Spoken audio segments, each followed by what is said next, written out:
ఈ మునబాబు అధికారంలోకి వచ్చిన తర్వాత అన్నప్రసాదాలే, వాటిలో కల్తీ, లడ్డులో కల్తీ, పిల్లలకు పాలులే, క్యూ లైన్లు తీసేశారు, ఏడో బిత్తుకొని వచ్చేట్టుగా పెట్టినారు. ఏ విధంగా ఇబ్బందులు పాలైనారు. ఒప్పుకోవాల్సిన విషయం, చెత్త చెదారం మొత్తం నాశనం అయిపోయింది, స్క్రాప్ చేసినారు. తిరుపతి కాదు, తిరుమల తిరుపతి ఏరే వ్యాపారాలు, మళ్ళా అవి కథ ఏరే ఉంటది. అదంతా చెవిరెడ్డి భాస్కర్ రెడ్డి తుడా కదా, అది వేరే చూసుకుంటూ ఉంటాడు. అది కథ. సో అందువల్ల రావట్లేదు అంటారు. ఇక్కడికి వచ్చి మాట్లాడితే ఒక్కొక్కరు కుక్కరు కొట్టినట్టు కొడతారు అని తరిమి ఊరికే కాదు. ఆల్రెడీ చెప్పేశారు మీరు, అంతకు ముందే ఓ మాట అనేసారు. జగన్ గారు మీ ప్రభుత్వం ఒకవేళ మీ ప్రభుత్వం రాకుండా కూటమి ప్రభుత్వం గనక వస్తే మళ్ళీ ఎవరు ఒక్క పట్టాను కనపడరు, ఎవరు రోడ్డు మీద కూడా నిలబడరు అని. అది నిజంగానే జరుగుతుంది కదా. నేను గతంలోనే చెప్పిన, ఇప్పుడు కాదు, 2000 నేను డిసెంబర్ లోనే చెప్పిన, జనవరి డిసెంబర్ ఆ టైంలోనే చెప్పిన. వాళ్ళు ఇప్పుడు రోడ్డు మీదకి వచ్చి ఒక్కళ్ళు ఎవడు రాల, ఓడు గుడివాడ అమర్నాథ్ అనిపోతే ఓడు ఒడియాలు అప్పడాలు కారపొళ్ళు అవి వేసుకుంటా, ఓడు బిజీ, ఎవరు పనులు వాళ్ళు బిజీగా మారలేమ్మా. Okay, last and final question తో ఎండ్ చేసేస్తున్నాను. పవన్ కళ్యాణ్ గారు చేస్తున్న ఈ దీక్షకి ప్రకాష్ రాజ్ గారు కూడా ఒక మాట అనేసారు. పవన్ కళ్యాణ్ వెనుక బీజేపీ కుట్ర చేస్తోంది, పవన్ కళ్యాణ్ బీజేపీ చెప్పినట్టు నడుస్తున్నాడు, అందువల్లే హిందువులని, హిందూ మతాన్ని, హిందూయిజాన్ని అడ్డు పెట్టుకుని మాట్లాడుతున్నాడు, దాని మీద రాజకీయాలు చేస్తున్నాడు అని. దాని మీద మీరేం చెప్తారు? ఎవరు ప్రకాష్ రాజు? ఏ ప్రకాష్ రాజు? సినీ నటుడు. ఏ ఊరు అయింది? ఇక్కడ కాదులేండి. ఏ ఊరు? కర్ణాటకనా? చెన్నై. ఎవరు ఏం ఆడతానలేదు అంటున్నాగా. ఇటువంటి గడ్డిదినే పవన్ కళ్యాణ్ గారే హెచ్చరించినారు. సినిమా వాళ్ళు ఎవరైనా సరే మీరు మాకు సపోర్ట్గా, అదే హిందూ ధర్మానికి సపోర్ట్గా మాట్లాడండి, లేదా మీ పని మీరు చేసుకోండి. వీడికి ఎందుకంట, ఏ రోజైనా కొండ మీద పోయినాడా? వీడికి కలియుగ దైవం వెంకటేశ్వర స్వామి గురించి ఏమి తెలుసు, చరిత్ర ఏం తెలుసు, హిందూ ధర్మం ఏంది, సనాతన ధర్మం ఏంది అనేది తెలుసా? తెలిసిన బోకులు ఎవరు మాట్లాడరు. నీ కులం నీ గొప్ప, నీ మతం నీ గొప్ప, నా కులం నాకు గొప్ప, నా మతం నాకు గొప్ప, నేను నిన్ను వేలెత్తి చూపిస్తే తప్పు. ఎవరిని చూపించకూడదు, ఎవడిది ఓడుకుంటుంది, ఓడి మనసులో ఉంటుంది. కానీ నువ్వు ఆ మాదిరి బయటకు వచ్చి మాట్లాడినావంటే, హిందువులు అందరూ ఏకమైనారంటే నీ బతుకు సినిమాలు ఉండదు, నువ్వు ఏడ నిలబడలేవని. ట్రైన్ ఇన్సిడెంట్ జరిగితే పైనుంచి చూస్తాడు, పైనుంచి ఆడకి ఎంతమంది పోయినారు, ఏంది కథ ఏందని. సరే బాగానే ఉన్నది. హాస్పిటల్లో ఉండేవాడు కాబట్టి నవ్వుతాడు, ఇంకోటి చచ్చాడా బొత్తాడా అనేదిలే, ఆడిపి నవ్వుతాడు, ఈ నవ్వు చూసి ఒకటి చచ్చాడు. ఇది మానవత్వం. ఇటువంటి మానవత్వాలు, ఇటువంటి కథలు చూసే మాకు 2 ఇచ్చారు, 11. దానికి క్రెడిట్ గాని ఇది ఇచ్చారు. మరి అంతే కదా. మనోడు చేసినటువంటి లంగా పనులు ఏవైతే ఉన్నాయో వాటిని అన్నిటిని చూసి ప్రజలు మనకు సాలురాంగా 30 ఏళ్ళు ఉంటే మనం అసలు 2024లో మనం గెలిచుంటే రాష్ట్రానికి పక్క రాష్ట్రానికైనా అమ్ముందు. ఆల్రెడీ బేరాలు కూడా జరిగినాయి, వైజాగ్ బీచ్, శాసలం అడవులు అన్ని.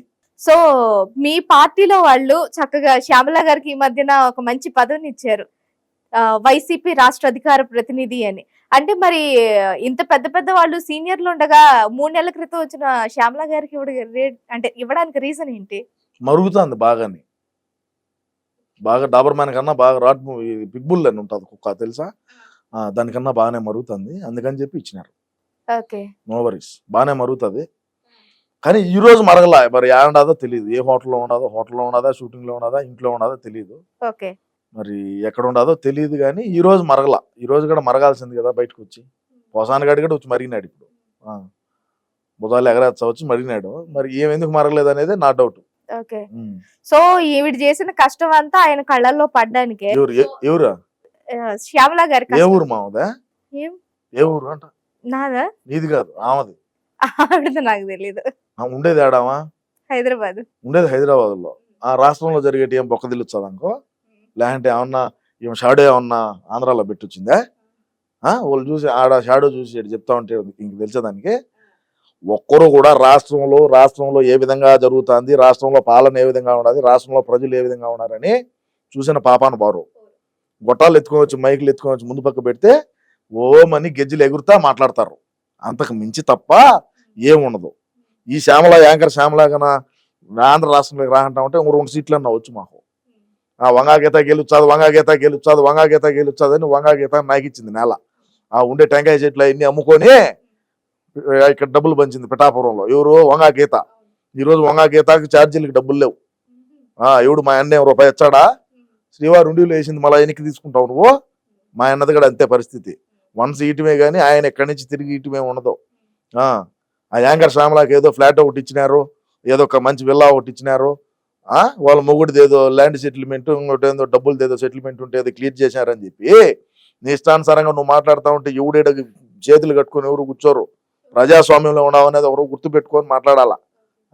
సో ఇందాక మీరు అన్నట్టు కుక్కకు బిస్కెట్లు వేసినట్టు ఒకటి ఇచ్చి మొరగమని వదిలేదు అంతే. ఇంకేం దాంట్లో ఏమి దానికి ఏమి జీతబత్తాలు ఏమన్నా ఇచ్చారనే ఇలా ఎలక్షన్ టైంలో నాకుతా 5 ఏళ్ళు మరగాల్సిందే ఇంకా. సో ఈ జనాలు మొత్తం 2029 వరకు కూడా ఉంటారన్న నమ్మకాలు ఏం లేవైతే. ఎవరు ఈ బ్యాచ్ ఎంత, ఈ పేటిఎం బ్యాచ్ ఎంత? ఎవరు ఉండరు, ఒక్కొక్కరే పోతారు. ఎవడున్నా ఎవడు పోయినా అన్నకు నేనుంటా చాలు. అది ఎవడన్నా ఉండి ఎవడన్నా పోని. అన్నను మళ్ళీ ముఖ్యమంత్రిని చేసుకునేదాకా 2039 కానీ 49 అయినా సరే ప్రాణంతో ఉంటే ఖచ్చితంగా ముఖ్యమంత్రిని చేసే వరకు నా ఈ పోరాటం ఆగదు.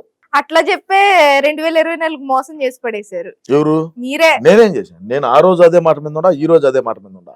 అన్నను ముఖ్యమంత్రిని చేసేదాకా నా ఈ పోరాటం ఆగదనే చెప్పినా, అదే చెప్పినా, ఇదే ఈ రోజు అదే చెప్తున్నా, ఒక రోజైనా అదే చెప్తా. ఎప్పుడైనా ఇదే మాట కట్టుబడే ఉంటాడు ఈ సీమరాజా, గుర్తుపెట్టుకోండి.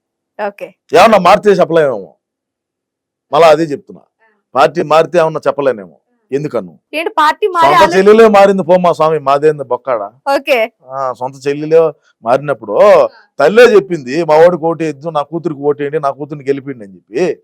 మరి నాదేంది ఇంకా ఏదో అన్న మీద ప్రేమతో తోసుకొని పోతా ఉన్నాం. ఎన్ని రోజులతో తోని నిలబడిన పొద్దు మాట్లాడదాం. సో మీకు కూడా నమ్మకం లేదు మీరు దీంట్లో ఉంటారో లేదు? నమ్మకం లేదంటే నమ్మకం ఉండబట్టే కదా నువ్వు ఇక్కడ కూర్చొని మాట్లాడుతున్నావు.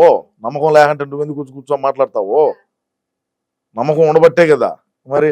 ఓకే, ఇందాక మనం మాట్లాడుకున్నాం లడ్డు గురించి, కల్తీ గురించి, పవన్ కళ్యాణ్ ప్రాయశ్చిత్త దీక్ష గురించి. సో పవన్ కళ్యాణ్ గారు కల్తీ జరిగిందని ప్రాయశ్చిత్త దీక్ష చేస్తుంటే మన రోజమ్మ గారు ఒక మాట అనేసారు, అంటే మా ప్రభుత్వంలో అవినీతి జరిగితే మీరెందుకు ప్రాయశ్చిత్త దీక్ష చేస్తున్నారు? చంద్రబాబు నాయుడు గారు చేశారు కాబట్టే మీరు ప్రాయశ్చిత్త దీక్ష చేస్తున్నారు. ఒక తిరుపతి అమ్మాయిగా ఈ 5 ఏళ్లలో తిరుపతి అమ్మాయిగా ఏమా ఎన్నేళ్ళు ఉన్నాయో? వద్ద కిందకి ఎన్నేళ్ళు వచ్చుంటాయి బా? ఒక 50 వచ్చుంటాయా? ఒక తిరుపతి అమ్మాయికి 5 ఏళ్లలో తిరుమల మీద ఏమైనా అన్యాయం జరిగితే నేను చూస్తూ ఊరుకోను, ఈ ప్రభుత్వం ఏదైనా అన్యాయం చేస్తే నేను చూస్తూ ఊరుకోను అని మాట్లాడుతుంది కదా. మంచి ప్రశ్న వేసావమ్మా. నీలో అంత కలేజా ఉంటే, నువ్వు ఏ తప్పు చేయకపోతే, ఏమే నిన్ను ప్రజలు నమ్మితే బాగా గుర్తుపెట్టుకోండి, నిన్ను ప్రజలు నమ్మితే తమిళనాడుకు పోయి ఎందుకు ఈరోజు పూజ చేశావు? అదే తిరుమలకు పోయి దర్శనం చేసుకొని ఒక మైక్ ఒకటి పట్టుకో. నీకు ఒక యూట్యూబ్ ఛానల్ ఉన్నది కదా, ఏదో మొన్న మధ్య డిలీట్ చేసింది అట్నాగిని అవలే, ఏదో పోల్లు పెట్టింది, మింగినారు జనాలు, డిలీట్ చేసింది. పోతే నువ్వు మైక్ తీసుకొని ఒక కెమెరామెన్ పెట్టుకో, నువ్వే అడుగు స్వయంగా, అబ్బా రోజా కరెక్ట్ మనిషిరా, రోజా కరెక్ట్. గత ప్రభుత్వంలో 2019 నుంచి 2024 వరకు జగనన్న ప్రభుత్వంలో కొండ మీద అన్న ప్రసాదాలు బాగుండాయా, వసతులు బాగుండాయా, లడ్డు బాగుండాదా, మీకు దర్శనం ఎన్ని గంటలకు జరుగుతుంది, అన్నదాన సత్రం లేకపోయి అన్నదానం కాడిపోయి అన్నదానం కాడ మాట్లాడు. భక్తులు క్యూలో ఉంటారు దర్శనం, వాళ్ళ కాడిపోయి నువ్వు మాట్లాడు. అదేవిధంగా లడ్డు కౌంటర్ కాడిపోయి మాట్లాడు. అదేవిధంగా ప్రయాణికులతో, బస్సులో పోయేటువంటి ప్రయాణికులతో మాట్లాడు. అన్యమత ప్రచారాలు చేసినారు. టికెట్ వెనకలు తెలిసినా మీకు?